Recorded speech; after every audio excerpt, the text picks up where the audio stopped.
This piece of paper represents the biggest lie in the travel industry. You see, the big cruise lines want you to believe that you booked a bargain for $499.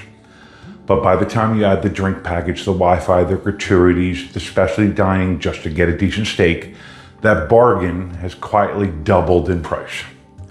Today, I'm exposing the real math behind cheap cruises.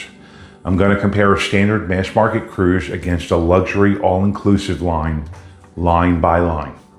We're going to see if the expensive option is actually the one that saves you money. So let's look at some numbers. The number one reason empty nesters don't book luxury is that sticker shock. You go to a website, you see a 7-day Caribbean cruise on a mass market line, let's call them Cruise Line A, for $899 per person. Then you look at a luxury line, let's call them Cruise Line B, and you see $4,500 a person. Your brain immediately goes, whoa, I can't justify that. That's 5 times the price. And you close the browser. But here's the trap. You're comparing a base fare to an experience. To get a fair comparison, we have to play a game I call the Great Equalizer. You need to take that cheap ship and upgrade the experience until it matches what is already included on the luxury ship. Because let's be honest, at this stage in our lives, you aren't sleeping in an inside cabin and eating at the buffet every night, right? You want a nice vacation. So let's start adding it up. Let's take an imaginary couple, Bob and Brenda. They booked the cheap cruise. First, gratuities. On the luxury line, they're included. On the mass market line, that's $18 to $20 per person per day. For a 7-day cruise for 2, that's $280 right off the bat.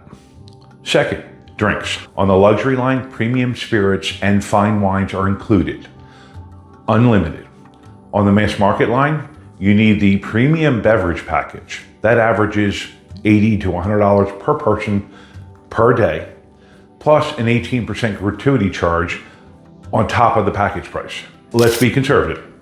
That's another $1,400 added to Bob and Brenda's bill. Next up, Wi-Fi. On the luxury line, again, included, usually unlimited devices. On the mass market line, you want to FaceTime the grandkids or check your email, boom, $25 a day per device. For 2 people, that's another $350.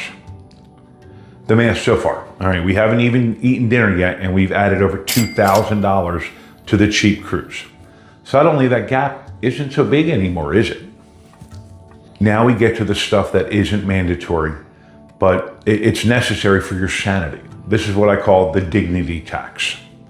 Specialty dining. On a luxury line, the food in the main dining room is already exceptional. But on a mass market ship, if you want a steak that isn't, let's say, rubber, or you want a quiet romantic meal away from the noise of that main dining room, you have to pay for specialty dining. Let's say you do that just 3 nights out of the 7. Cover charges average about $50 per person. Boom, there's another $300. Now, let's talk excursions. This is a big one. On lines like Regent or Silversea, on select sailings, excursions are included. On the big ships, you're paying, on average, $150 per person for that catamaran tour. Do 3 excursions, there goes another $900. Now, let's go on to the next. Room location. On a luxury ship, almost every room is a suite with a balcony. On the big ship, that $899 price was for an inside, or maybe if you're lucky, an ocean view. To get a balcony that compares to that standard luxury room, you have to upgrade.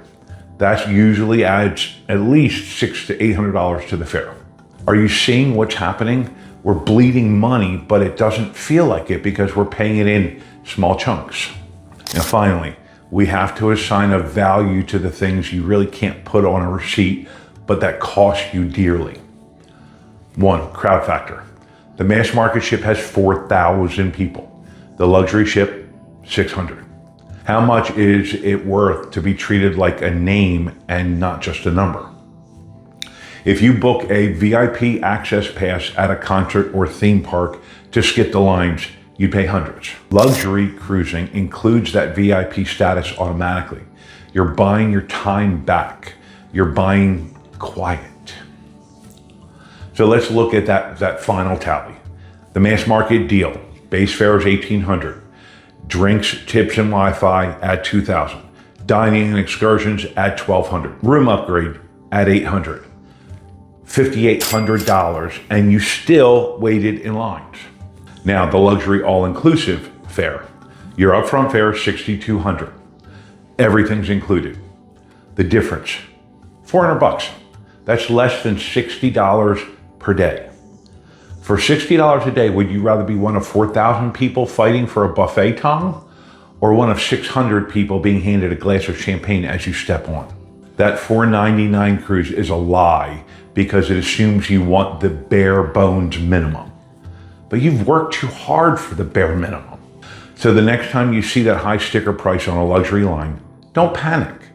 Remember the math. You're simply paying up front for the things that you're going to pay for anyway, but you're getting a much better version of them. Now, if you decided the math makes sense, the next hurdle is figuring out which luxury line is right for you, because they're all very different. I've broken down the differences between the top luxury lines in the next video, so don't book the wrong one. Click on it, and I'll see you there.